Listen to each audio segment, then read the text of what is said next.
Eloi Nishmat Ephraim Ben Mesaouda.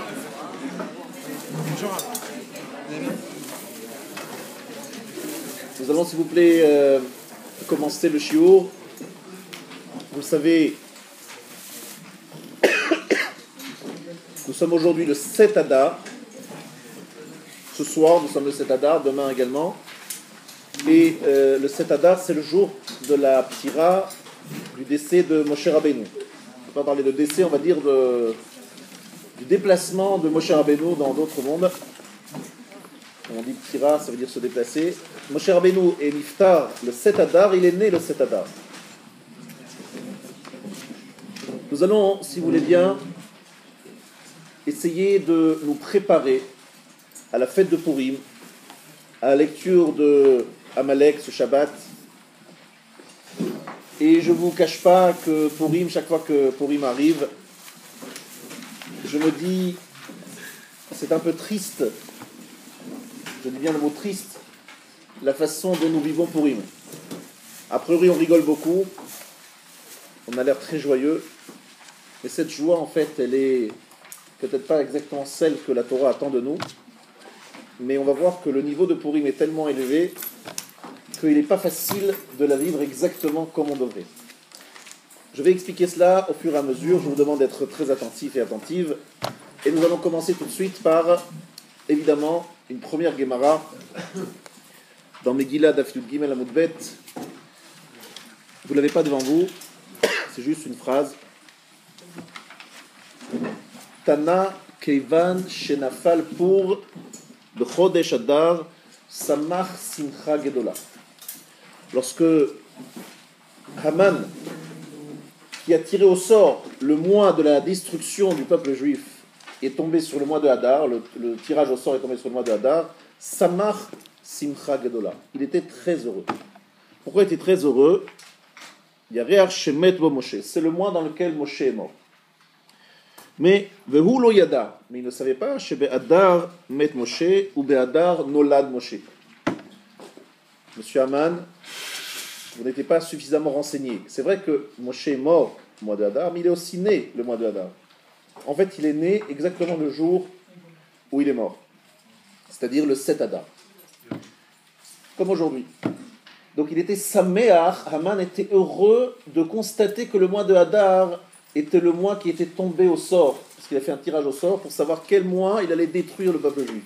Il a dit, c'est le mois que Moshe est mort, ah c'est magnifique, ça tombe bien, c'est un siman minashamayim, il a dit, c'est un signe du ciel que je vais réussir. Leur protecteur est mort ce jour-là. Et puis, il a oublié que c'était le jour où il est né.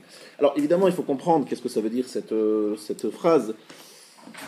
D'autant plus que Rashi, notre commentateur international, le plus grand de tous les temps, Kedai hu haleda shetechaper alamita.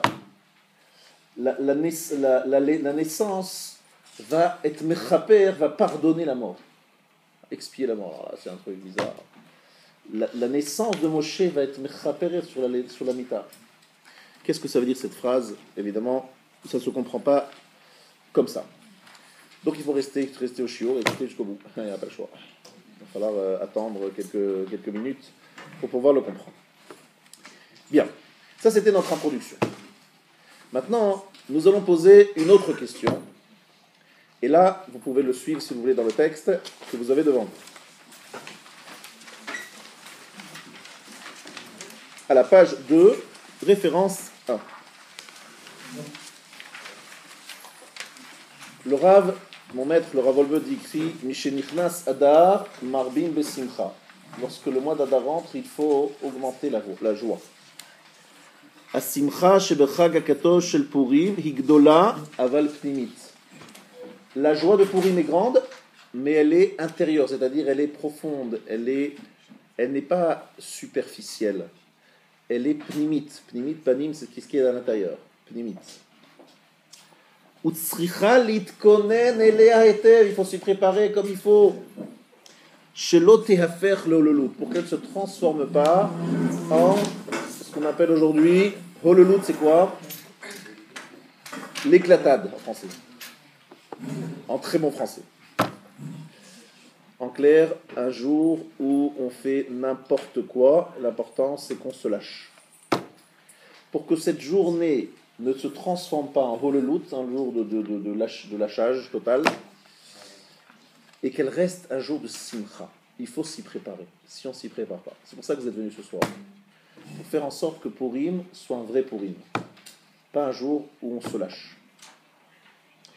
Maya Simcha ou Maya Chanata. Alors, quelle est la Simcha et comment s'y préparer? Alors, nous allons commencer par faire un petit peu d'histoire. Il faut remettre un peu les choses dans le contexte historique. Rapidement, facile, je pense que vous connaissez, mais juste pour rappeler rapidement. Nous sommes en Babylonie depuis quelques années, quelques dizaines d'années, parce que c'est Babylone qui a détruit le premier temple de Jérusalem, a exilé tous les Béné Israël, tous les enfants d'Israël, tous les Juifs, dans cet endroit du monde, l'Irak, Iran, bizarre, toujours ce même endroit qui est particulièrement sympathique. Et donc, on s'est retrouvé en Irak, Iran, en Babylonie, et Babylone a été renversée, quelques années plus tard, par d'autres peuples, les Perses, les Mèdes. Alors ça c'est compliqué, les Mèdes, les Perses, bon, sans entrer dans les détails, il y a eu différentes guerres, et finalement on s'est retrouvé sous la houlette de la Perse, monsieur Assuérus Achashverosh, vous le savez très bien. Là nous sommes après la période de Cyrus, Koresh qui a commencé à autoriser la reconstruction du second temple. Cette reconstruction a été stoppée. Pourquoi ? Parce qu'il y a eu, de la part d'ailleurs de certains juifs, certaines informations qui sont remontées à Cyrus, qui ne lui ont pas plu, et il a stoppé complètement la reconstruction du second temple. Et Achashverosh, Assuérus lui succède.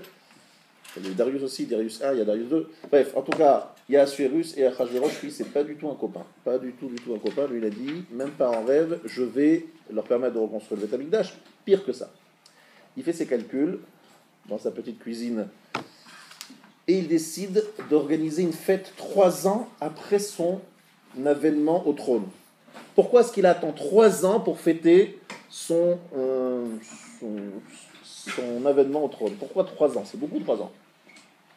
C'est parce qu'il a fait un calcul au dit l'Agmara que les 70 ans qui ont été annoncés par les prophètes pour être le temps de l'exil babylonien, eh bien ces 70 ans sont écoulés, les Juifs sont toujours en exil, c'est donc que la prophétie s'est trompée, les prophètes se sont trompés, et si les prophètes sont trompés, c'est que les Juifs sont définitivement en exil et que le temple de Jérusalem ne sera plus jamais reconstruit. Et pour fêter ça, il sort les ustensiles sacrés du Beth Amikdash et il invite les enfants d'Israël à prendre un repas strictement cachère dans son palais pour fêter avec lui la fin de l'espoir de la rédemption. Vous imaginez ce que c'est? On sort Kelim Mikelim Shonim, vous verrez cette phrase en écoutant la Megillah, dans le Rite Ashkenaz, on le dit avec le ton des Kinot de Tisha B'Av, de Megillah Techa. Et donc, c'est une évocation terrible du fait que Achashverosh, avec tous ses notables, puis après toute la ville de Shushan, va fêter la fin de tout l'espoir de rédemption, parce que les 70 ans sont passés et qu'il n'y a toujours rien. Alors il s'est trompé de calcul, heureusement il a fait un mauvais calcul, les 70 ans il ne les a pas commencés à la date voulue. Bref, je ne rentre pas dans le détail technique, vous regarderez dans la Gemara dans Megillah. Donc finalement les 70 ans ne sont pas écoulés, mais lui dans son compte, elles sont écoulées. Mais imaginez-vous qu'on vous invite à un repas strictement cachère, mais dans lequel le thème c'est quoi? C'est fêter la fin de tout espoir de rédemption. Je pense que même si c'est extrêmement cachère et ultra cachère et tout ce que vous voulez, vous allez décliner l'invitation. Parce que participer à ce repas, c'est tout simplement fêter avec Assuérus, fêter avec lui la fin de l'histoire juive. C'est-à-dire que c'est terminé. Et les Juifs ont quand même accepté de participer. Et ils l'ont fait pour une raison politique. Pas politique, tout simplement de bonne entente. Ils se sont dit, on ne va pas refuser, ça sera mal vu, il y aura des problèmes après. On préfère jouer soft, on va, peut-être la tête basse, mais on y va, on n'a pas le choix. Et Mordechai, devant tous les juifs de l'époque, il était un notable connu et reconnu, il disait à tout le monde, n'y allez pas, ce n'est absolument pas ce que vous devez faire, vous devez résister, vous devez dire niet. Parce que dire oui à ce repas, c'est finalement vous associer à Achashverosh dans ses desseins qui sont tout simplement très clairs, l'assimilation du peuple juif. C'est ça le repas. Ne réduisez pas le repas juste à un profit d'une nourriture. La nourriture était cachère, donc il n'y avait pas de problème. Manger avec des non-juifs, non, on était séparés, on avait une place à part. On avait des chambres, des places, des salles, on avait tout ce qu'il fallait, on était organisés. Donc il n'y avait pas de mélange, il y avait juste un problème, et un problème de taille. C'est que, tout simplement, Purim, c'est le jour où Achashverosh pensait en avoir fini avec la question juive. Mais non pas en la détruisant, mais tout simplement en assimilant ce peuple, en leur coupant tout espoir, en leur enlevant tout espoir. Voilà, en quelques mots, l'histoire. Lorsque Mordechai et Esther, comme vous le connaissez bien, la fin de l'histoire d'Amegillah, reprennent le pouvoir, et que Esther va avoir un enfant qui va s'appeler Darius, qui va reconstruire le second temple, c'est donc Mordechai et Esther qui terminent l'exil des 70 ans, qui ont commencé par Babylone et qui se terminent par la Perse, les Mèdes et Perses. Bref, cet exil se termine grâce à Mordechai et Esther. Il faut bien se rendre compte de cela. Est-ce qu'on est bien d'accord? Il y a combien d'exils? Il y a l'exil babylonien, l'exil de Perse, l'exil grec et l'exil d'Édom. Là va se terminer, le premier, Babylone, s'est terminé, on va dire tout seul. Il est tombé parce qu'il a été attaqué par des ennemis. Le deuxième va être terminé grâce à Mordechai et Esther, grâce à ce qui se passe dans la Megillah. Et donc finalement, la fête de Purim, c'est aussi fêter la fin du deuxième exil. Et lorsqu'on parle de fêter la fin d'un deuxième exil, il ne s'agit pas simplement d'une question politique, il ne s'agit pas simplement d'une question d'autorité, il s'agit d'une question d'influence. Les Assuérus, les Perses pensaient assimiler les Juifs en leur proposant une civilisation extrêmement riche, où il y avait tout le confort.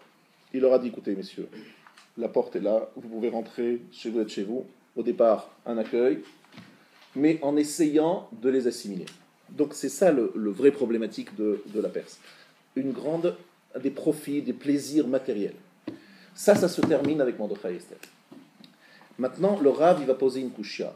Le Rav, il pose une question énorme, gigantesque. Bombe atomique. Il dit, tout cela, c'est très logique, ça va très bien, tout ça se passe bien. Il y a un problème. C'est qu'il y a un invité mystère, un invité surprise qui arrive, qui n'est pas prévu dans l'histoire là. Tout d'un coup, Haman, Amalek, s'invite dans quelque chose qui a priori n'a rien à faire avec Amalek. On est maintenant dans un moment où on vit un exil, le deuxième exil, ça s'appelle l'exil de Perse. Pourquoi il y a deux têtes? Haman, Achashverosh. Achashverosh le Perse, Haman l'Amalécite. On ne trouve cette dualité, ce duo, dans aucun autre exil. Ça n'existe pas en Babylone, ça n'existe pas chez les Grecs. Chez les Grecs, il y a les Grecs, point final. Il n'y a pas encore une fois Haman, Amalek qui vient s'inviter là. Pourquoi dans cet exil-là, Amalek s'invite? Il y a Haman et il y a Achashverosh. Et les deux ensemble, ils font un tandem extrêmement dangereux. Pourquoi? Voilà la question que va poser le Rav. En quelques mots, vous l'avez ici à la page 2, référence 1, et je suis à la quatrième ligne, Varamanu, qui besium shel galut, anu toami me'en hageula harona. J'ai déjà dit qu'à la fin de l'exil, on goûte déjà un petit peu de la dernière délivrance. Ubenes Purim histaima galut madai paras. Avec le miracle de Purim, c'est terminé l'exil des Mèdes et des Perses. Gam zekvar ikdamnu ki malchut paras aita malchut shel ribu yanaha. La royauté perse était une royauté, une civilisation où on proposait beaucoup de plaisir, beaucoup de confort. Kasher asa Achashverosh seuda gdola, izir Mordechai et Ayudim shelo yelchu velo yenu. Mordechai avait bien prévenu les Juifs de ne pas y aller, de ne pas en profiter. Af shekanire lo tzruchu lidgel b'machalim asurim, bien qu'il n'y avait pas de nourriture interdite. Ari hashtia kadat enones, rappelez-vous kadat, c'est-à-dire selon la loi juive, En honest, on ne forçait personne à boire des choses non cachères, ni à manger. Chez Nitnou Lahem, il y a une autre kshérim. Vous avez même du vin cachère. C'est plus difficile de faire du vin cachère, puisque c'est servi souvent par des non-juifs, et il a fallu mettre en place des serveurs juifs. Af le migdar milta, obifrat bemalchut shebechol atzma urak lianot. Mordechai leur a dit, je ne veux pas vous autoriser cela. Le migdar milta, c'est-à-dire pour mettre une barrière. Je sais que si aujourd'hui vous mangez avec Achashverosh, demain vous allez vous marier avec ses filles. Et ceux qui savent très bien, ils savent qu'il y a eu déjà, pendant cette période des 70 ans d'exil, beaucoup de mariages mixtes, énormément de mariages mixtes, beaucoup de problématiques au niveau des mariages, et justement Ezra, le gros travail d'Ezra Sofer avec les hommes de la Grande Assemblée, ça a été de cachériser ou d'en interdire les mariages et de considérer si oui ou non les hommes étaient, les femmes étaient, les enfants, enfin les personnes devant eux, étaient vraiment juives ou pas, s'il n'y avait pas des problèmes de bâtard, de mamzerout, etc. C'était un des gros travaux, vous verrez ça dans le 4e chapitre de Kiddushin. Ça veut dire que vraiment, le but ici était d'assimiler. Tout cela doit être bien compris. Mordechai leur dit, je ne veux pas vous autoriser. Mais qu'est-ce qu'il y a comme problème, Mordechai? C'est pas un problème, c'est cachère. Réponse, Migdar, Geder. Je ne veux pas vous autoriser parce que j'ai peur que si vous commencez avec ça, où vous allez aller? Où vous allez tomber? Maintenant, j'ai rajouté quelque chose qui n'est pas écrit dans le livre. Je vous ai dit qu'il y avait aussi les ustensiles du Beth Amikdash. Maintenant, Achashverosh était très intelligent. Il n'a pas sorti les ustensiles du Beth Amikdash pour servir avec les Juifs. Il les a sortis lorsqu'il a fait son repas à lui avec ses notables. Vous avez bien compris, il n'est pas idiot. Les Juifs, s'ils avaient vu les ustensiles du Beth Amikdash, ils ne se seraient pas servis avec. De toute manière, c'est interdit. Mais ils ne les auraient pas utilisés. Ils n'auraient certainement pas participé. Dans le repas des Juifs, il n'y avait pas les ustensiles. Mais dans d'autres repas, parce que ça a duré 180 jours, hein, il en avait sorti certains de ces ustensiles, et derrière, la Gemara révèle, mais je ne sais pas si les Juifs de cette époque le savaient, il avait comme idée de fêter la fin, enfin le début en fait d'une nouvelle histoire, sans le peuple juif. Le peuple juif allait disparaître, puisque la prophétie ne se réalisera pas, puisque les 70 ans sont passés, et que les Juifs sont définitivement en exil, et le Beth Amikdash ne sera jamais reconstruit. C'était ça, la pensée cachée d'Achashverosh, pas dévoilée. Mais Mordechai ne leur a pas dit ça. Il leur a dit, même s'il n'y avait pas ça, je vous demande de ne pas participer parce que cette civilisation est extrêmement dangereuse. Je vous permets de vous dire que si aujourd'hui vous cherchez lequel des 4 exils, en tout cas des 3 premiers exils, est plus proche de notre époque à nous, on est certainement dans quelque chose de très proche de Paras et Madaï. L'histoire du profit, de la luxure, de la liberté, d'offrir tous les plaisirs et de tout cela. C'est malheureusement ce que nous vivons depuis un certain nombre d'années. Mais ce n'est pas seulement ça. Il y a une partie de notre exil actuel qui est certainement très proche de celui de Paras et Madaï. Voilà. Bien non. D'ailleurs, continuons. La réaction de Mordechai et d'Esther, c'était quoi? Un jeûne de 3 jours.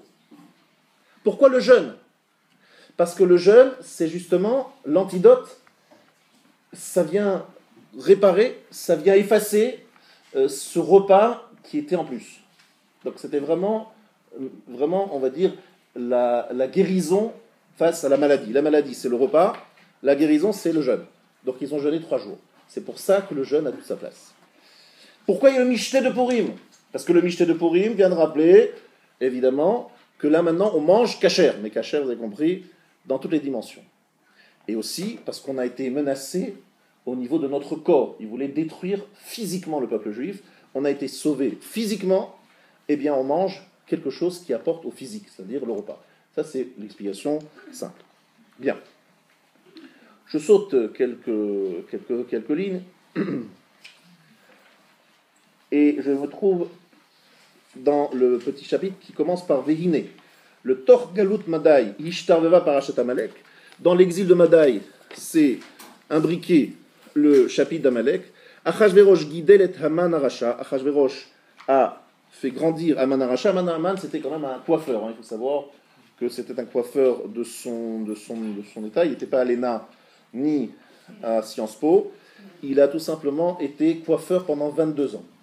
Et il a même coiffé Mordechai. Donc pour vous dire qu'il n'a pas choisi un notable particulièrement doué. En plus, Haman, son seul fait d'arme, en fait, son seul fait particulier, c'est celui d'avoir donné l'idée de tuer Vashti, d'accord? Donc ça a été sa récompense de devenir le Premier ministre parce qu'il avait une très bonne idée de tuer la femme du roi, et après de lui donner l'idée de chercher les plus belles femmes et de les faire passer les unes après les autres, nuit après nuit. Voilà, ça c'est la grandeur de ce grand Premier ministre qui s'appelle Aman.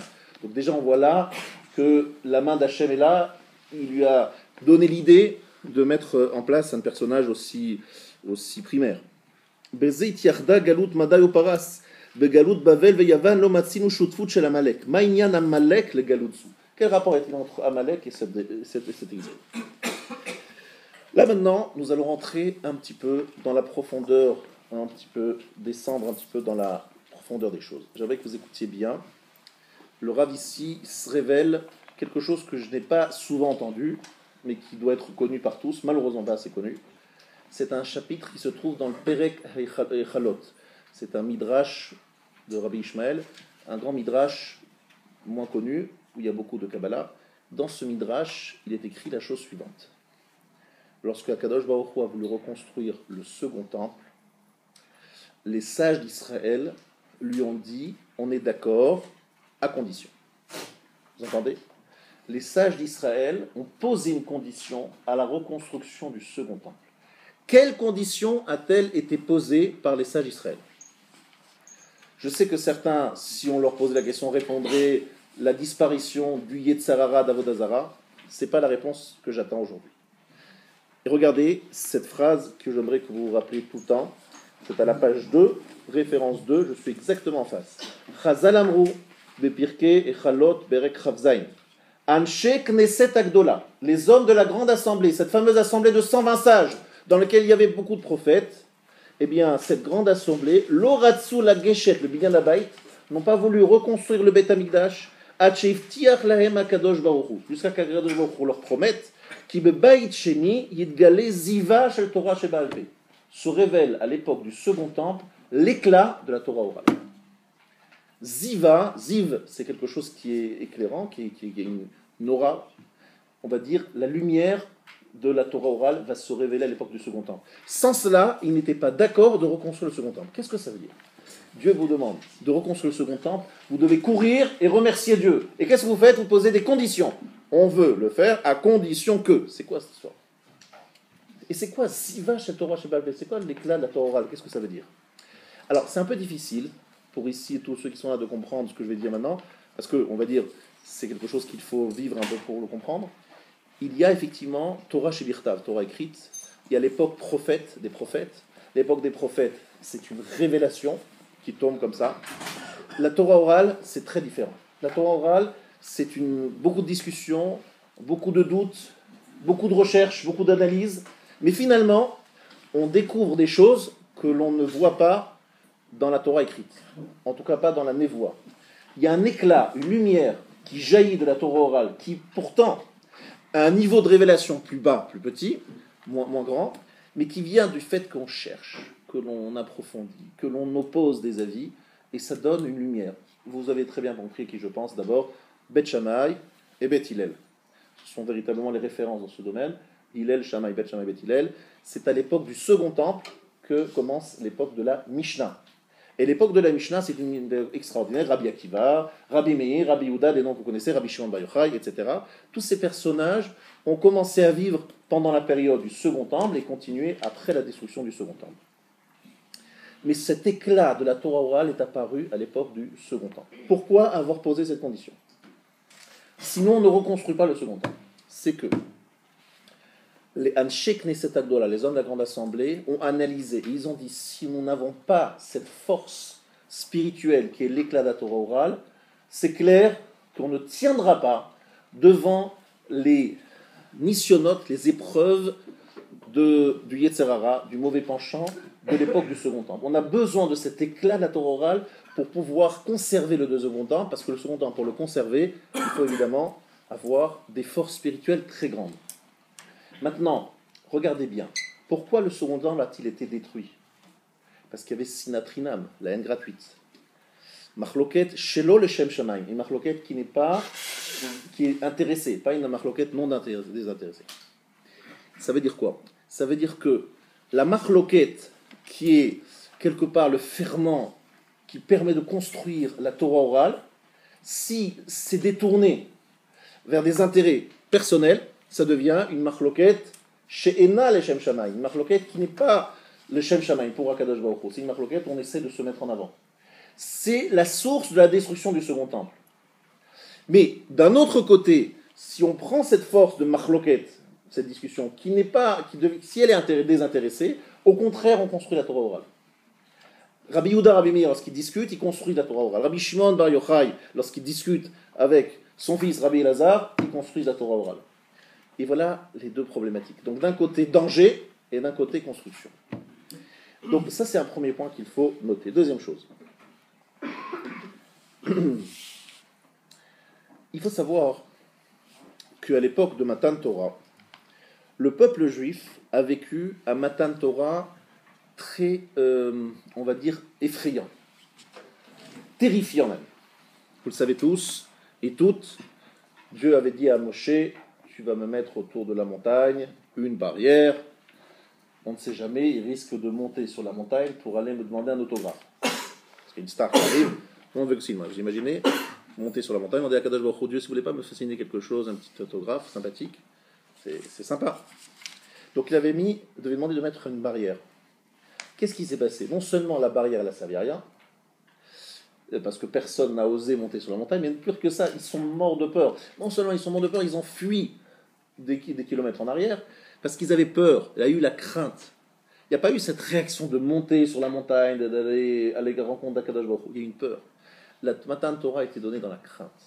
Matan Torah a été donnée dans la kfia. Les Juifs ont dit, oulala, on a trop peur, on veut partir, c'est fini. Bon, finalement, on change d'avis. On a dit Naase Venishma, mais ça devient très compliqué, on a vu que c'était un peu dangereux. Finalement, on change d'avis. Akadosh Baruch Hu leur dit, c'est très simple, c'est oui, si oui, c'est oui, sinon, il n'y a pas d'autre option. Sinon, vous mourrez tout de suite. Bref, c'est pas une ambiance très, très cool, Matan Torah. C'est même tout le contraire. C'est forcer des gens, leur montrer qu'ils n'ont pas le choix, et leur faire très peur. Bon. Vous allez me dire, bon, présenter comme ça, Matan Torah, c'est pas très sympathique. En plus, l'homme de Matan Torah, c'était Moshe Rabbeinu. Et Moshe Rabbeinu, le premier, était déçu. On parle de lui aujourd'hui, cet Hadar. Il était déçu. Il a dit, oh là là, mais c'est pas normal, les Juifs, ils veulent pas t'écouter. Ils ont dit, ben, tu as qu'à nous transmettre. Moshe, il pleure. Il dit, attendez, c'est quoi cette histoire? Mais Hachem vient vous voir, vient vous parler. Vous me dites, non, finalement, on peut plus l'entendre. Que j'écoute-toi, tu nous répètes. Et Akadosh Baruch Hu dit, non, je suis quand même content qu'ils aient peur de moi. La yira, la crainte, c'est une bonne chose. Mais on ne peut pas rester avec la crainte. Il faut venir deuxième étape. La deuxième étape, c'est la période d'Achashverosh, Kibloua me ahava. Après, ils l'ont reçu avec amour. Pourquoi est-ce qu'il y a eu cet amour? Mais ahvatanes. Ils ont senti le miracle et ils ont eu un amour pour Akadosh Baruch Hu. Ça veut dire que Matan Torah a deux étapes. Attention, deux étapes. Il y a la première étape que vous connaissez tous. La deuxième étape plus discrète, c'est Achashverosh, Haman, Purim, Esther et Mordechai. À cette époque-là, les Juifs prennent la Torah avec amour. Donc on a deux éléments très intéressants sur la Torah, le Gilui Torah. La Torah est acceptée avec amour, on obtient de recevoir l'éclat de la Torah orale. Tout cela se fait à Purim. Purim, c'est cette fête-là. D'obtenir la Torah avec amour et d'avoir... Alors pourquoi d'abord passer par la crainte et ensuite arriver à l'amour? Je vais vous dire quelque chose qui va vous servir toute votre vie, parce que c'est vraiment un sujet du quotidien. Il y a un Juif qui vient me voir. Il fait teshuva depuis peu. Et il me dit, monsieur le rabbin, dites-moi qu'est-ce qu'il faut faire. Voilà, je découvre la Torah, j'aimerais savoir qu'est-ce qu'il faut faire. Alors au début, qu'est-ce que je vais lui dire? Je vais essayer de l'attirer par des choses sympathiques. D'accord, on va commencer par ça. Bon, il me dit très bien, magnifique, le samedi, le Shabbat c'est magnifique, le kiddush, l'allumage des bougies, les chalotes, ça sent bon, la daf, ça sent très bon, tout ça c'est magnifique. Après, je commence à lui dire, mais tu sais que le matin, il faut se lever avant une certaine heure, même en vacances, et même lorsqu'on est au bord de la plage, pendant les quelques semaines d'été, etc., il y a une heure du schéma limite. Ah bon, ça commence un peu à le... Ça va autrement. Et puis en plus, lorsque tu iras à la plage ou à l'autre bout du monde, tu ne peux pas manger partout, c'est pas cachère, il y a plein de règles. Il faut amener des boîtes de thon dans ton hôtel 5 étoiles, au bord de la mer avec les cocotiers. Alors là, franchement, je lui ai cassé le moral. Mais je ne peux pas manger du poisson dans un restaurant, vous comprenez, que du poisson, pas de la viande, etc. Je les casse. etc., etc. Alors le bonhomme, il commence à se dire, écoutez, franchement, moi je pense qu'on va faire la chose suivante. Moi, on m'a dit que la Torah, c'est sympathique, c'est Ahava, c'est l'amour, c'est machin. Moi, je prends la partie Ahava, et la partie galère, je vous la laisse pour mon voisin, ma femme le prendra, ma cousine, ma belle-mère. Là, je dis la chose suivante. À quoi tu ressembles? Écoutez bien ce que je vais vous dire maintenant, c'est Mama Shnifla. Ça ressemble exactement à un type qui se marie. Sous la choupa, sa femme dit je t'adore, et lui dit je t'adore, et on s'adore, et on est magnifique, on va faire une vie, on fait la lune de miel. On atterrit, Charles de Gaulle, on rentre à la maison, on rentre dans la chambre à coucher, madame dit les volets, il faut les fermer. La fenêtre aussi. Il fait chaud. Je ne peux pas dormir la fenêtre fermée. J'ouvre la fenêtre. Elle ferme la fenêtre. Cuisine. Je veux telle chose. Ah non, moi j'aime pas du tout. Etc., etc. Et dans le quotidien, il y a plein de choses où je sens que la relation amoureuse du don est maintenant liée à des obligations, des devoirs. Et en plus, ma femme, elle a une fâcheuse habitude, c'est qu'elle oublie tous les cadeaux que je vais faire. Je vais payer un voyage qui m'a coûté 20 000 euros pour 2 semaines. J'arrive, et la seule chose qu'elle se rappelle, après 2 jours où on est maintenant dans notre maison, qu'on vit la vie du quotidien, c'est que j'ai ouvert la fenêtre qu'elle voulait fermer. Que j'ai oublié d'acheter le produit qu'elle voulait, alors que franchement je ne l'aime pas du tout, je déteste, etc. Les petites problématiques du quotidien. Et ma femme me dit, si tu m'aimes, je veux voir que tu fais des efforts, que tu prends sur toi, que tu fais des efforts pour moi. C'est pas possible, je te donne tout ce que tu veux, je t'achète, je te fais encore un nouveau... Toutes les semaines, tous les mois, on part 1 semaine au soleil, à Eilat. Magnifique, non? Qui te trouve un mari comme ça, tous les... dis non. Je vois dans le quotidien que les choses qui te coûtent, que tu n'as pas très envie de faire, tu les fasses, parce que tu sais que tu t'es marié, tu as des obligations, mais tu les assumes. Et tu les assumes avec joie en plus. Et tu fais un grand sourire. Ah oui, très bien, plaisir. Qu'est-ce que ça veut dire? Un juif qui veut prendre la ahava sans la yira, n'est-ce pas? Il n'a rien fait. Parce que Akadosh Baruch Hu nous dit, si tu veux vraiment, tu m'aimes, il faut que tu fasses des choses qui te coûtent. Des choses que tu n'as pas envie de faire. Tu veux faire des choses sympathiques, il y a des parties très sympathiques dans la Torah, mais il y a des parties beaucoup moins sympathiques. Ahava et Yira doivent aller ensemble. Maintenant, dans sa présentation, Akadosh Baruch Hu, il n'a pas fait marketing. Il n'a pas fait genre, écoutez, je vais faire commencer par Ahava, par Purim, puis après je fais Shavuot. Ça aurait été plus sympathique. Purim, et après Shavuot. Purim sympathique, on fait la joie, on danse, on chante, et puis non, il a commencé par Yira, la crainte. Il nous a, quelque part, forcé un peu la main. Il nous a montré qu'en fait, on s'engageait dans quelque chose d'extrêmement fort et engageant. Et après, on a découvert la partie amour. C'est-à-dire que pour Shavuot, il y avait plus de crainte que d'amour. Il y avait de l'amour aussi, mais caché par la crainte. À Purim, il y a plus d'amour que de crainte. Il y a toujours la crainte, mais il y a aussi l'amour. Et l'amour dépasse la crainte. Ça veut dire qu'en fait, il y a dans l'année juive, il faut bien comprendre ça, Shavuot et Purim, ce sont 2 facettes d'une même pièce. C'est Matan Torah. Matan Torah à Shavuot, Matan Torah Purim. Mais où dans Purim, monsieur le rabbin, où s'écrit dans Purim, vous raconter des histoires? S'écrit dans Purim cette histoire? Ben écoutez bien, vous êtes bien d'accord que cette semaine, enfin la semaine prochaine, mercredi soir, on sera d'ailleurs dans exactement 1 semaine, en train d'écouter la Megillah avec Hashem. D'où ça vient l'écriture de la Megillah? Dites-moi, où c'est écrit ça dans la Torah écrite? Je cherche dans le Sefer Torah qui est derrière moi, je vais chercher du début de la Torah jusqu'à la fin, où c'est écrit qu'il faut absolument écouter la Megillah le soir du 14 Adar. Où c'est écrit dans le texte qui est derrière moi? Nulle part. Où c'est écrit qu'il faut l'écouter le lendemain? Nulle part. Où c'est écrit qu'il faut faire un michté? Où c'est écrit qu'il faut donner Marchet Shekel? Où c'est écrit toutes ces histoires de Purim? Où c'est écrit? C'est écrit nulle part. Alors comment on le fait? Ben parce que Mordechai et Esther, 2 rabbinim, une rabbinite et un rabbin, ils ont dit, nous allons faire une mitzvah en plus, ça s'appellera Megillat Esther.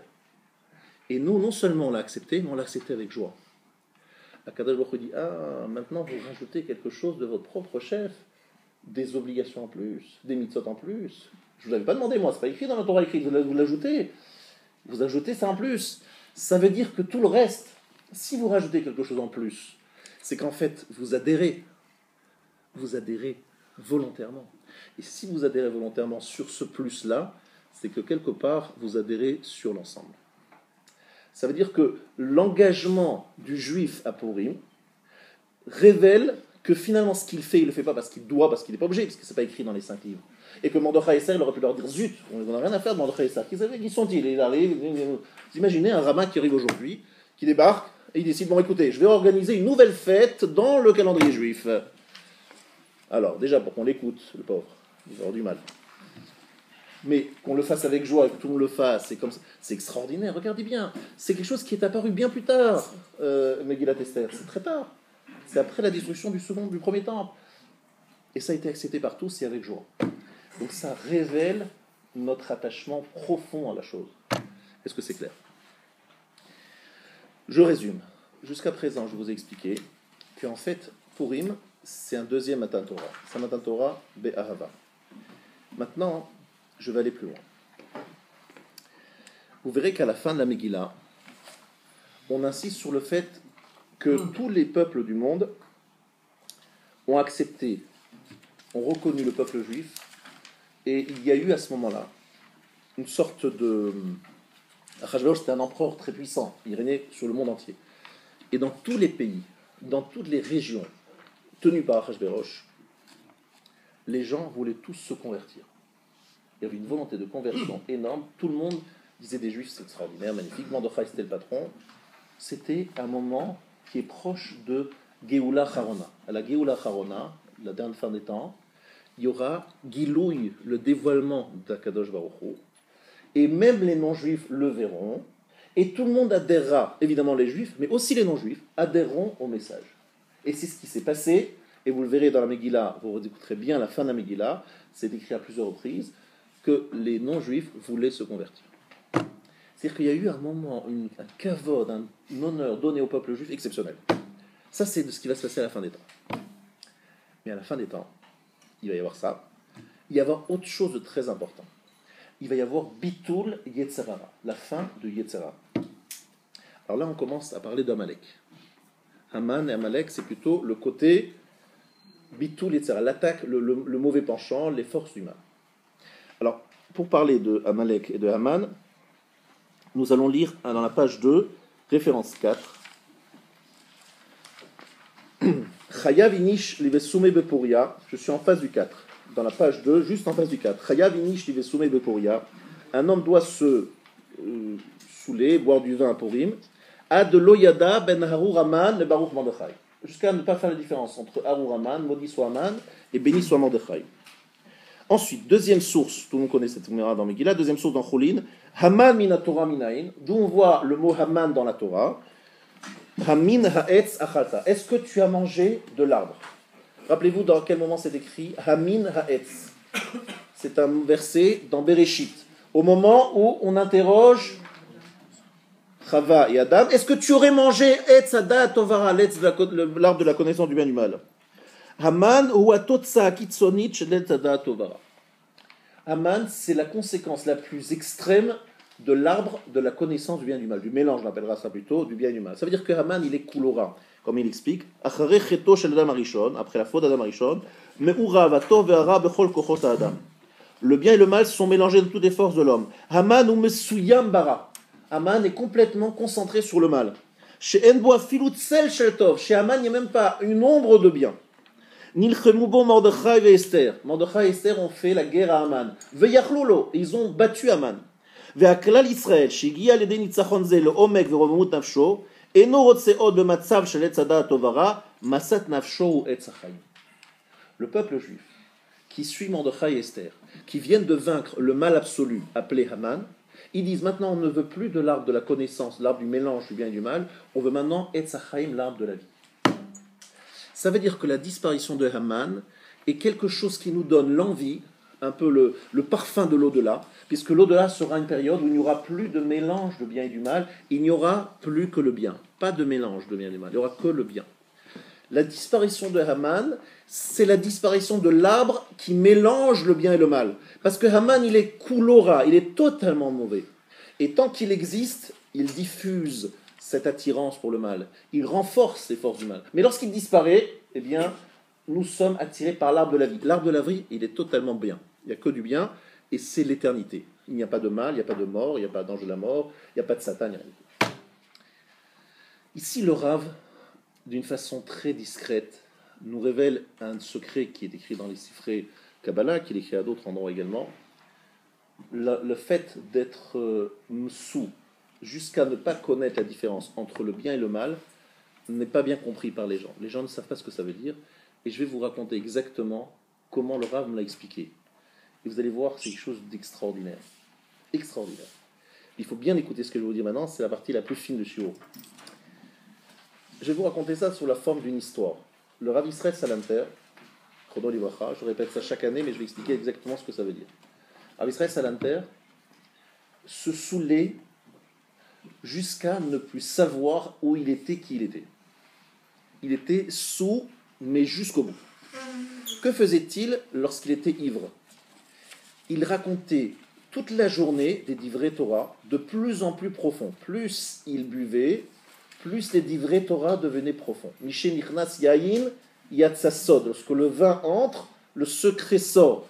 Vin, yain, valeur numérique 70. Sod, le secret, valeur numérique 70. Plus, à tel point, un jour le Rav nous a dit, il n'a pas écrit dans son livre, nous l'a dit oralement, il demandait à ses élèves, à un certain stade, de l'enfermer dans une chambre, parce qu'il révélait des secrets si profonds que ses élèves n'avaient pas le droit de les écouter. C'était mauvais pour eux de les entendre. Donc il demandait, il dit, je ne serais pas suffisamment conscient pour évaluer ça. À ses élèves les plus proches, il leur demandait de l'enfermer dans une chambre. C'est quelque chose qui m'a toujours impressionné, cette histoire. Et un jour, je l'ai vécu avec un élève d'une yeshiva que je trouvais exceptionnel. Moi, j'aimais beaucoup le saouler les gens, donc je lui faisais boire. Et lorsqu'il devenait très saoul, il nous a fait un shiur que je me rappelle jusqu'à aujourd'hui. En face de lui, il y avait un autre bachor de la yeshiva extrêmement d'un très haut niveau également. Lui, il nous faisait une sikha de moussar en pleurant. On pleurait avec lui et on riait avec l'autre, mais il nous disait des divrei Torah d'une puissance incroyable. Et moi, j'ai vécu ça. Je dis, c'est extraordinaire ce qui sort de cet homme dans son ivresse. Ça veut dire qu'en vérité, alors le Rav nous a continué en disant, c'est quoi alors, à quoi ça sert d'être ivre? Qu'est-ce que ça apporte? Et le Rav Israël Salanter a dit une phrase extraordinaire, mais il faut comprendre jusqu'au bout. C'est une bechina, c'est-à-dire un examen fait au corps. Rav Israël Salanter demandait le lendemain, il leur disait, mais qu'est-ce que j'ai dit dans mon ivresse? Et lorsqu'on lui disait ce qu'il avait fait, il disait, ça va, c'est bon. Adam Nikar, un homme est reconnaissable, kiso, pekoso, bekaaso. On peut reconnaître un homme par son verre, lorsqu'il boit, lorsqu'il est en colère, et lorsqu'on le sollicite pour de l'argent. Il y a trois moyens. Vous avez un jeu de mots parce que kiso, c'est le porte-monnaie, koso, kos, c'est un verre, et kaaso, c'est sa colère. Vous voyez, c'est des mots très proches. On peut connaître un homme lorsqu'il est en colère, lorsqu'il a bu, et lorsqu'il a une question d'argent qui est en le Rav Israël Salanter a dit, à Purim, je fais un examen à mon corps. Lorsque ma tête n'est plus là, je n'ai plus la maîtrise intellectuelle, qu'est-ce qui sort de mon corps? Qu'est-ce qu'il y a à l'intérieur?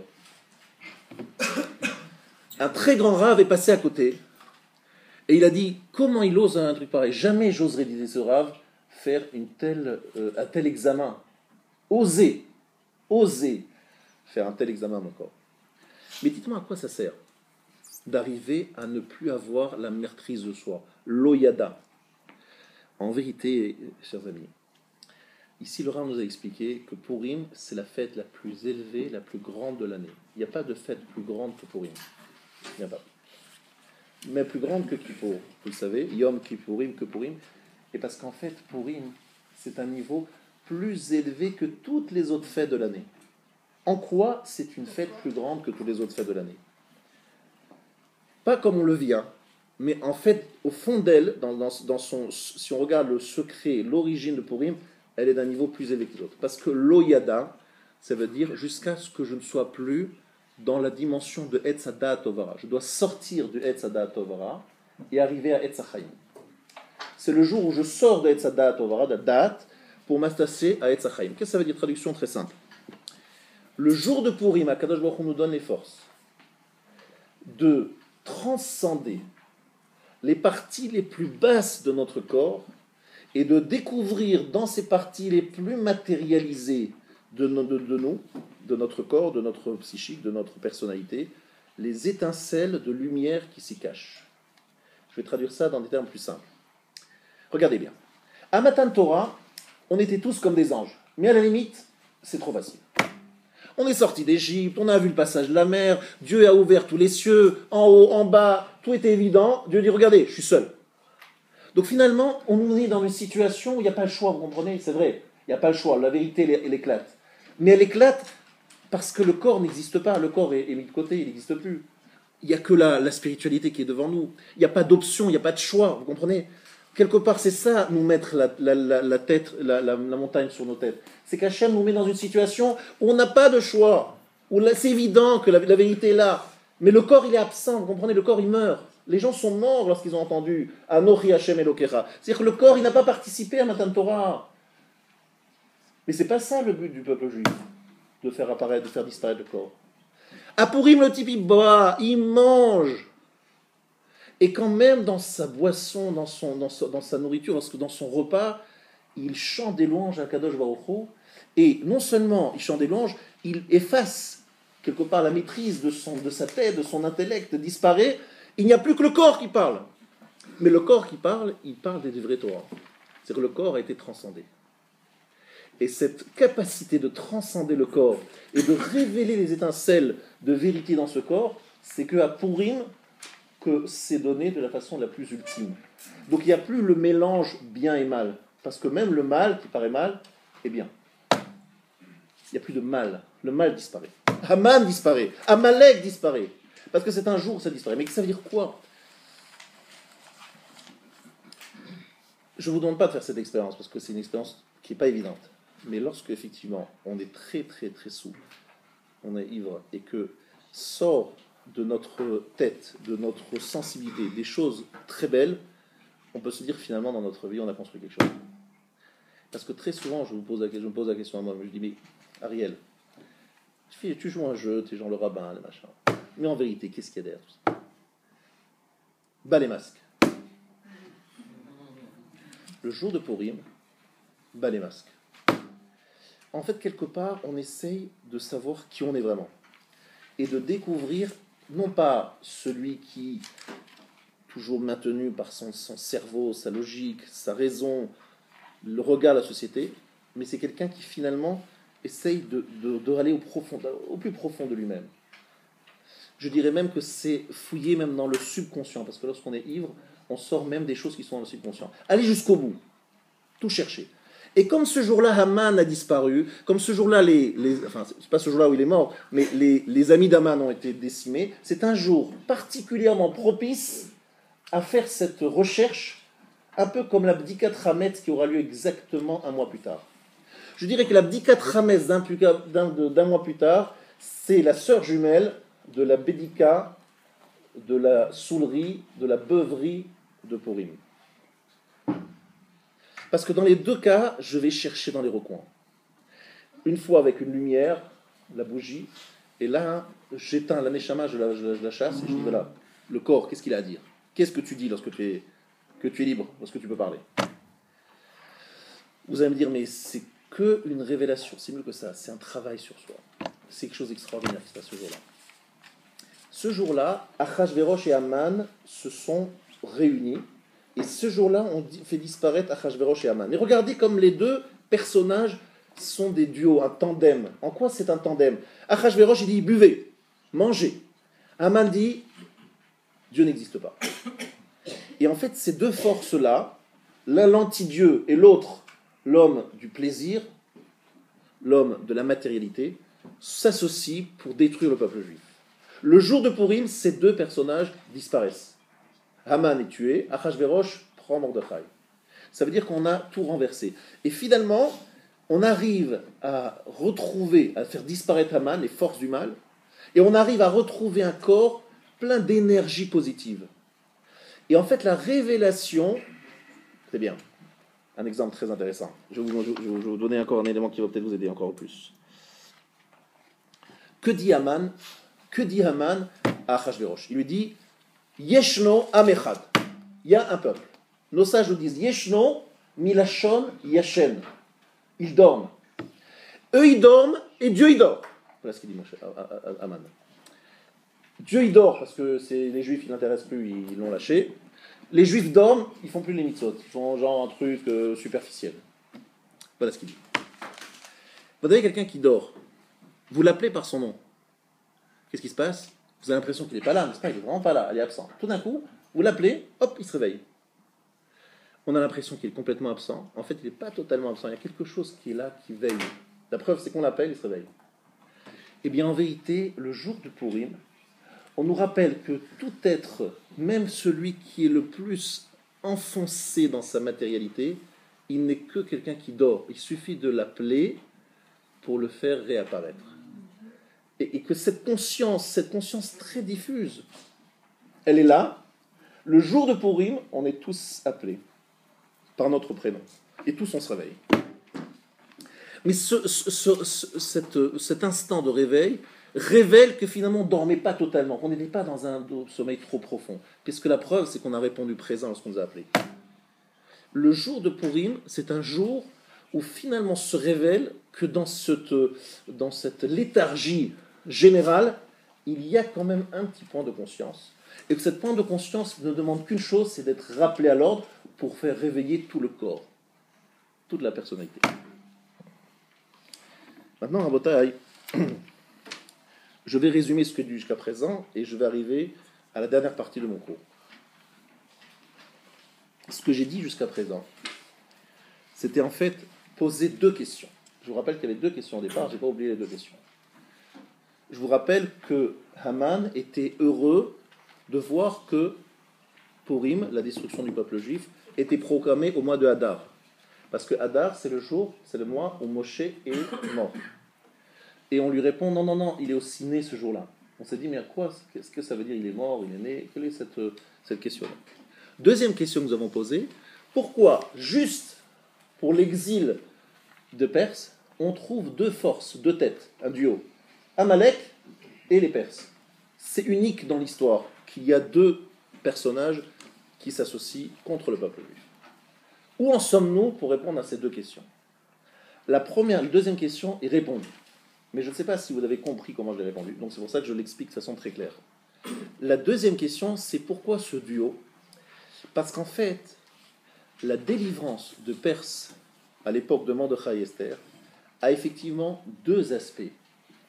Il y a l'aspect numéro 1, c'est la disparition effectivement d'Achashvérosh, en tout cas en tant qu'ennemi d'Israël, et tout le peuple d'Achashvérosh qui disent « mais le peuple juif, c'est eux peuple. Ils veulent se convertir. » Pourquoi? Parce qu'Achashvérosh représente la recherche du plaisir. Le peuple juif a failli craquer et se laisser assimiler. Il y a une prise de conscience. Par Haman, il y a une prise de conscience. On a peur de disparaître, on prend conscience de notre rôle et de notre sort. Cette prise de conscience, ce réveil collectif, fait que le peuple juif se soulève, se réveille, et tout le monde est admiratif. Mordechai, évidemment, est le leader, et tout le monde le suit. Magnifique. Maintenant, il y a un deuxième aspect très important. Ça nous fait penser à la fin des temps, c'est-à-dire le jour où les Juifs prennent vraiment conscience de ce qu'ils sont. Ils prennent conscience de ce qu'ils sont avec amour, j'ai ajouté. Parce que j'ai rappelé que le jour de Purim, c'est le jour où on a reçu la Torah avec amour, avec joie. La preuve, c'est qu'on a ajouté une mitzvah de Megillah. Elle n'existait pas, cette mitzvah. On l'a rajoutée volontairement. Ça veut dire qu'on fait les choses, on adhère. On est content de faire ce qu'on fait. Ça nous parle. La Torah nous parle, on a envie. On a commencé par un matin de Torah dans la crainte, mais maintenant on est dans l'amour. Parce que la crainte, c'est nécessaire. Vous savez, lorsque vous faites un mariage, je vous propose de faire peut-être un changement. À vos mariages, vous m'invitez, on va faire autrement. On va d'abord faire la fête, le soir, et on fait la choupa à la fin de la soirée. Comme ça, les gens, ils restent jusqu'au bout. Parce que souvent, les gens, ils partent avant la fin, c'est dommage. Les dernières danses, il y a moins de monde. Qu'est-ce qu'on commence? On commence par une choupa où c'est un peu tendu, où on sent que le Khadan et la Kala, ils ne sont pas très à l'aise. Acceptes-tu de prendre? Est-ce que tu es prêt à signer? Est-ce que tu sais que tu vas t'engager? Oh là là, que des galères. Attends, c'est l'amour, c'est la joie, c'est détente. Non, signe devant témoin. Où est la bague? Donne bien, attention, t'es compris? Oh là là, mais c'est quoi cette angoisse? On commence par Ira, l'engagement. Et après vient la Ahava. Prends pas l'inverse. Akadosh Baruch Hu a dit, regardez, le peuple juif, il faut d'abord que vous compreniez qu'est-ce qui est devant vous. Ça commence pas ça va prendre quelques années, vous allez comprendre ce que c'est la Torah, comme elle est importante, et c'est un engagement très fort. Après, vous allez comprendre comme c'est doux, comme c'est bon. Mais au départ, il faut prendre sur soi. Souvent, je dis à des juifs qui ne veulent pas trop étudier la Gemara, je dis, vous savez, la Gemara, c'est vrai que c'est pas facile. Pourquoi beaucoup de gens se désespèrent? Parce qu'ils disent qu'on étudie la Gemara, c'est dur, on ne comprend pas bien, compliqué. Mais oui, au début, c'est difficile. Mais lorsqu'on rentre dedans et qu'on révise et qu'on approfondit, ah, quelle douceur! C'est comme ça la Torah. Au début, c'est dur et après, ça devient doux. C'est l'inverse des plaisirs. Les plaisirs, au départ, c'est doux et après, ça devient amer. La Torah, c'est au début amer et après, ça devient doux. Ça, il faut bien le rappeler. La Torah, d'abord, elle était donnée à la crainte et après, elle est donnée dans l'amour. Purim, c'est compléter l'amour. C'est l'amour, c'est le dévoilement de la grandeur du peuple juif. Mais ça, c'est une facette de la pièce. Il y a une deuxième facette. Biurara, la disparition du mal. Ça, c'est la destruction d'Aman. Aman vient parce qu'il sent que le peuple juif arrive maintenant à un niveau très élevé. Écoutez-moi bien. Aman, il attaque Israël à quel moment dans l'histoire? Amalek, il attaque Israël à quel moment? Lorsqu'on va recevoir la Torah, juste avant Shavuot, on est sur la route, on vient de passer le Kriyat Yam-Souf, on se rapproche du mont Sinaï, Amalek attaque. Pourquoi? Parce qu'Amalek sait que si le peuple juif reçoit la Torah, il est mort. Donc il veut empêcher le peuple juif de recevoir la Torah. Nouvelle histoire, l'histoire se répète. Haman attaque le peuple juif avant qu'il reconstruise le second temple. Et reconstruire le second temple, nous avons expliqué tout à l'heure que c'est accéder à la Torah orale. C'est l'éclat de la Torah orale qui va apparaître. Vous voyez, Torah écrite, Matan Torah Shavuot, Amalek attaque avant.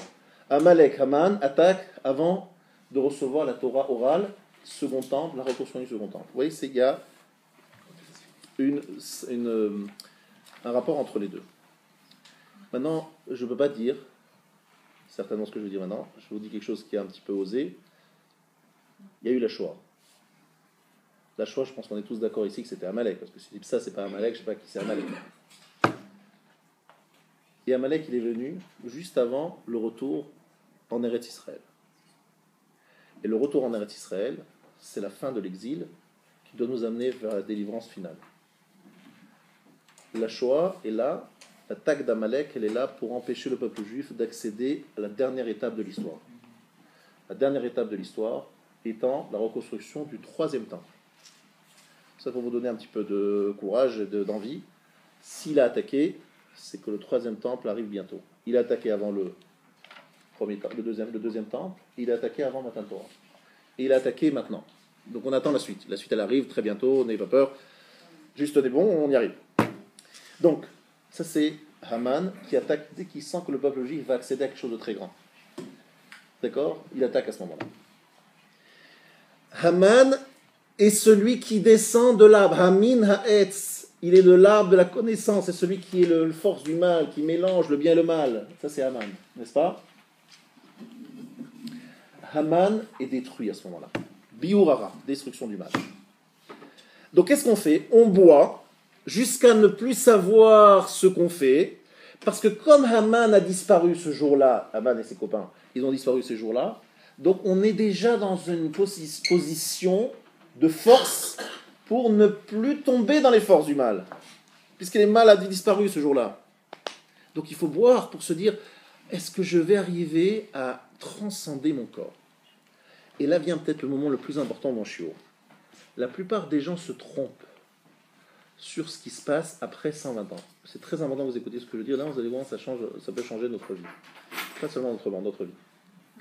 Après 120 ans, les gens disent, oui, l'âme monte dans le ciel, et l'âme va revenir dans l'Olam Haba, etc. C'est une erreur gravissime. J'ai reçu ça de Raphaël Friedlander, qui l'a vu dans le Ramchal.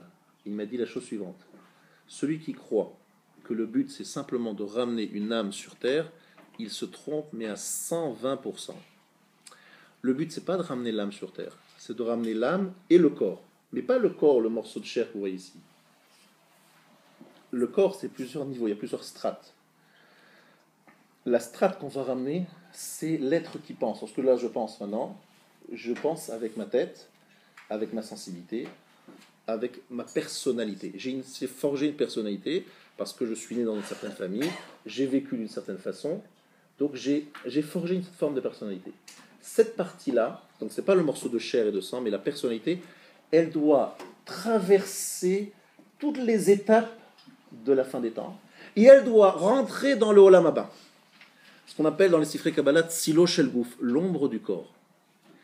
Et si on n'avait que l'âme, elle est que spirituelle.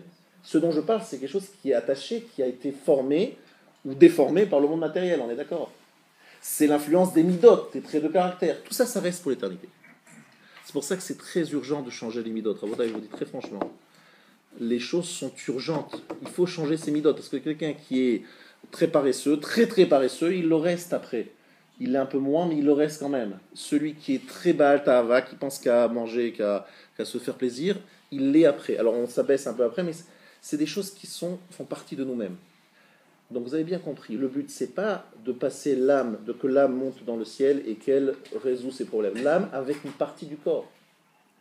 Donc le jour de Purim, je suis en train de vous dire, c'est un jour où l'âme, ou le corps, pardon, est beaucoup plus malléable, transformable, adaptable que n'importe quel autre jour de l'année.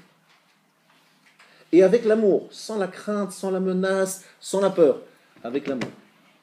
Donc si on était zoré, si on avait le srout ce jour-là, d'être des grands bonhommes, et de vivre Purim comme il faut, vous savez ce qu'on ressentirait le jour de Purim? Que notre âme, notre corps, pardon, pas notre âme, notre corps était transcendé par notre âme et prenait une forme différente. C'était se reformer et perdait sa déformation de l'année. Ça c'est Purim. Et c'est plus facile de le faire à Purim qu'à n'importe quel autre moment. Comment? En écoutant la Megillah et en comprenant qu'Akadosh Baruch Hu est à côté de nous à tout instant. En comprenant que Amalek, les forces du mal, sont destinées un jour à disparaître totalement. Et troisièmement, en comprenant le secret de la simcha. La simcha, c'est la chose la plus rare qui existe sur Terre. La plupart des gens qui vous disent « je suis sa mère », ils parlent de n'importe quoi. La simcha, pour les gens aujourd'hui, c'est danser sur une musique endiablée. D'ailleurs, c'est écrit endiablé avec le diable. Il n'y a pas que du. Mais c'est pas ça, être sa mère. Sa mère, c'est un sentiment de plénitude et de shlemut dans lequel l'âme et le corps vibrent au même moment. Je répète, la joie véritable, c'est un sentiment très fort, très profond, dans lequel l'âme et le corps vibrent exactement à l'unisson.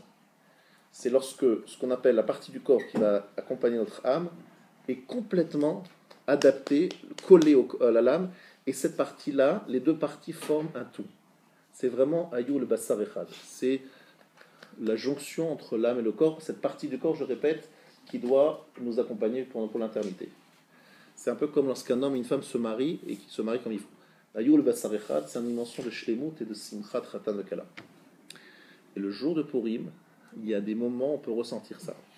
Pour cela, il faut faire un travail. C'est très très rare les gens qui arrivent à ce niveau-là, très très très rare, mais essayons de le faire un peu. Comment? Le jour de Purim, je vous demande, ceux qui se sentent que lorsqu'ils boivent, ils perdent toute maîtrise d'eux-mêmes, je ne sais pas si c'est une bonne chose. Le Rav, il nous disait que les gens qui ne sont pas à la madriga de ces rabbinim que j'ai cités, il vaut mieux qu'ils boivent un peu plus, mais sans exagérer, parce qu'après, ça donne un peu n'importe quoi. Boire un peu plus, et à ce moment-là, essayez de ressentir la joie que représente ce moment de symbiose entre ce que nous devons faire et ce que nous aimons faire. Et transformer, rapprocher un peu plus ce que nous aimons à ce que nous devons. Ça veut dire que lorsque je sais qu'Akadosh Baruch Hu me demande de faire 613 mitzvot, toute l'année c'est lourd à porter, j'ai pas très envie de le faire. Le jour de Purim, c'est plus facile d'adhérer, de vouloir faire ce que je dois faire. Alors je sais que c'est un travail qui n'est pas simple, mais Rabotai, c'est tellement extraordinaire, c'est un cadeau magnifique le jour de Purim. Il est le plus grand jour de l'année. Il n'y a pas plus grand jour dans l'année que celui-là. Pourquoi?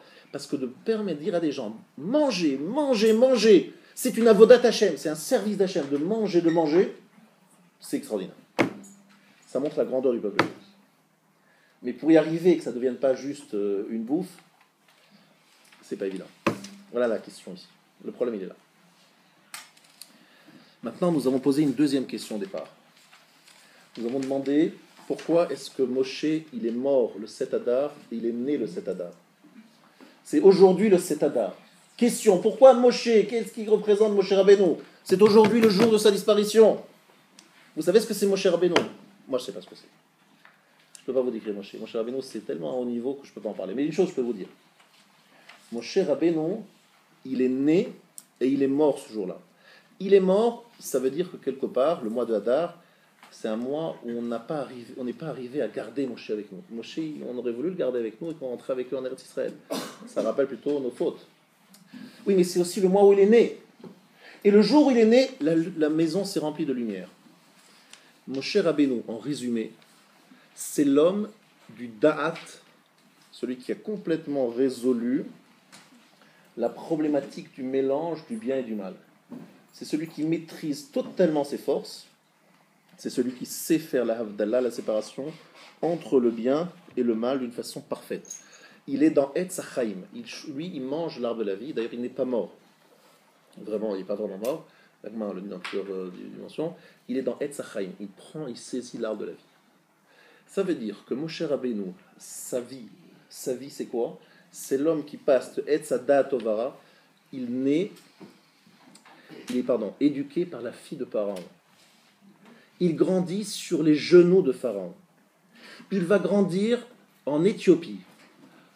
À Midian, il se marie avec la fille de Yitro, qui était le conseiller de Pharaon. Bref, il fait toutes les expériences les plus éloignées qui soient. Et finalement, c'est celui qui arrive et qui monte sur le Har Sinaï et qui reçoit la Torah. Et qui parle avec les Malachim, avec Hachem, comme s'il était leur ami. Comment c'est possible un truc pareil? C'est celui qui a su faire le chibour, le lien entre ces deux parties dont j'ai parlé tout à l'heure, de la façon la plus équilibrée, la plus extraordinaire qui soit. Yismach Moshe de Matnat Relko. Et que l'il tiferet berosho natata. Moshe Rabbeinu est descendu de la montagne. Son visage était plein de lumière, à tel point que personne n'osait s'approcher de lui. Ça veut dire quoi que son visage était plein de lumière? Ça veut dire que son corps était totalement transcendé par son âme. Moshe Rabbeinu, c'est celui dont je parlais tout à l'heure. Je vous ai dit qu'il faut, à Purim, essayer d'arriver à cette symbiose corps et âme. Moshe Rabbeinu, il descend de la montagne, on le voit son visage, on voit la Shekhinah sur sa tête. Ça veut dire et lui, il parle à Kadosh Baruch Hu comme s'il parlait à un ami. Ça veut dire qu'il n'est pas vraiment dans deux mondes, il est totalement dans la symbiose. C'est ça, Moshe Rabbeinu. Donc c'est le jour où il est parti. Donc quelque part, on n'a pas eu le sroud de le garder avec nous, mais c'est le jour où il est né. Ça veut dire que c'est le jour où il nous a donné à nous un exemple et il nous a ouvert une porte. Il nous a dit, regardez jusqu'où peut aller l'homme. L'homme peut arriver à cette symbiose et sur son visage être transcendé par la lumière divine. Ça, c'est la force de Moshe Rabbeinu. Ça, c'est le mois de Hadar. Et cette capacité de transcender le corps de cette façon aussi extraordinaire, aussi parfaite, jusqu'à ce que la tête de Moshe, le corps de Moshe, soit un morceau de lumière, c'est ce que ça veut dire, c'est un morceau de Moshe, morceau de lumière, à tel point qu'il n'est pas vraiment mort, je vous dis, on ne sait pas où il est enterré, parce que simplement son corps n'est pas visible, puisqu'il est complètement transcendé par cette lumière. Eh bien, Moshe Rabbeinu est pour nous celui qui nous a sauvés au mois de Hadar, parce qu'au mois de Hadar, comme c'est la chute de Haman, la chute d'Achashverosh, c'est ce qui va se passer à la fin des temps. À la fin des temps, Haman et forces du mal disparaîtront. Nous laisserons tomber l'arbre de la mélange du bien et du mal, et nous serons attachés à l'arbre de la vie, comme Moshe Rabbeinu. Le mois de Hadar, c'est le mois où, justement, les non-juifs reconnaîtront la grandeur du peuple juif. Tout le monde voudra devenir juif. Ça sera la chute de Achashverosh. Ne croyez pas qu'elle est si loin en ce moment. Je vous dis très très clairement, d'une façon très très très claire et très évidente pour moi, nous sommes en train d'aller très vite vers ça. Vous savez pourquoi? Parce qu'il y a un pare-feu magnifique. Hachem nous a donné quelque chose de magnifique. Je vais vous raconter un truc de folie. Quelqu'un qui fait le mal, et qui fait, pas le mal, juste il se donne à tous les plaisirs de ce monde. Il y va, il s'offre tout. Il a tous les moyens, il s'offre. Tout ce qu'il peut s'offrir, il l'offre. Il y a un problème, c'est qu'à un moment dans sa vie, il ne supporte plus cet excès de plaisir. Il y a un moment où ça marche plus. Pourquoi? Parce que tous les plaisirs que l'on fait, tout être humain a besoin de spiritualité pour pouvoir vivre. Donc si quelqu'un descend et ne s'offre que du plaisir matériel, À un moment, il se sent complètement perdu et il a envie de se suicider. Il n'a plus de goût à la vie. Heureusement, Akadosh Baruch Hu nous a sauvés. Donc aujourd'hui, ce qui est en train de se passer, c'est que les gens sont à la recherche du plaisir et ils essayent, ils offrent tout ce qui est possible, ils se l'offrent, mais à un moment, ils se sentent d'un vide. Alors arrive l'islam, qui est une force très spirituelle, mais qui quelque part ne résout pas les problèmes de la vie, parce qu'on voit ce qui se passe. Certains deviennent musulmans, on ne comprend pas pourquoi ce bon français est parti devenir djihadiste. Et ce français, il se dit, mais c'est quoi le projet de la civilisation européenne et occidentale? On va où? Alors quoi, la solution est là-bas, dans la pagaille et dans la barbarie? Sûrement pas. Mais ce que vous voyez devant vous, ces Français qui décident de partir vers ça, ce sont des gens qui vivent un vide absolu, sidéral. Ils se disent, mais où on va? Quel est le sens de la vie? Et tous ces politiciens ont du mal à trouver quelque chose pour donner de l'espoir aux gens. Ils disent, mais qu'est-ce qu'on va leur dire? On se bat pourquoi? Ce problématique aujourd'hui qu'on est en train de vivre, c'est Achashverosh qui est en bout de souffle. Haman, qui est là dans toute sa puissance, mais Mordechai est proche. Mordechai et Esther sont proches. Ils arrivent à leur cadence. Ils sont prêts pour dévoiler le Esther, enlever la cache. Akadosh Baruch Hu se cache, mais il va se dévoiler bientôt. Megillat Esther, c'est dévoiler ce qui est caché. Vous voyez, vous avez l'impression qu'on est dans un monde très obscur. En vérité, on est vers la fin des temps. C'est ça que je voudrais nous souhaiter ce soir. C'est d'être vraiment prêt pour ce grand rendez-vous de la fin des temps. Je vais vous demander encore 2 moments d'intention pour vous annoncer différentes choses. Bezrat Hashem, ce Shabbat, nous organisons un Shabbat de jeûne. Ceux qui veulent nous rejoindre pour les repas, nous avons encore quelques places pour les repas, pas pour dormir, mais pour les repas. Ceux qui voudraient nous rejoindre, les jeunes entre 20 et 35 ans. Et c'est ici au Beth Midrash. Il y aura des repas où le Rav Dreyfus et moi-même on participera à certains cours. Je vous invite donc à venir ce Shabbat à Aleph. La deuxième chose que je voudrais, ça concerne les hommes. Le dimanche 1er mars, Motzei Shabbat déjà. Excusez-moi, Motzei Shabbat, il y a une conférence. Le défi du couple. Ça concerne les gens mariés et les gens qui ne le sont pas. Le défi du couple, c'est le Rav Dreyfus qui donnera le cours ce Motzei Shabbat à partir de 21h ici à Aleph. Ce samedi soir, Melave Malka, conférence de Rav Dreyfus ici à Aleph. C'est mixte et c'est à partir de 21h le défi du couple juif. Dimanche, toute la journée, il y a une journée d'études. On étudie 7 dapim en une journée, mais c'est des dapim qui apparaissent, c'est des pages de Gemara, qui apparaissent d'une façon très ludique sur les écrans qui sont derrière vous, avec des animations faites par le Rav Aouzi, et c'est extrêmement agréable, et donc c'est réservé aux hommes, et c'est toute la journée, une journée d'études de Gemara. Et la semaine d'après, le 8 mars, c'est pour les dames, et c'est une soirée de 19h à 22h30, par Madame Agaï, Madame Citruc et le Rav Abergel, qui viendront ici donner les différentes conférences de 19h à 22h30. Alors, on a bien retenu. Maintenant, attention, le Mishté de Purim, vous êtes invités à participer à notre Mishté. Il aura lieu, évidemment, à Purim, à partir de 15h le jeudi 5 mars, et qu'il faut s'inscrire très rapidement ici à Aleph. Voilà, je vous souhaite une très très bonne fête de Purim, et que Niske nous disfrute d'avoir la Geoula Hashlema Bekarov Mamash.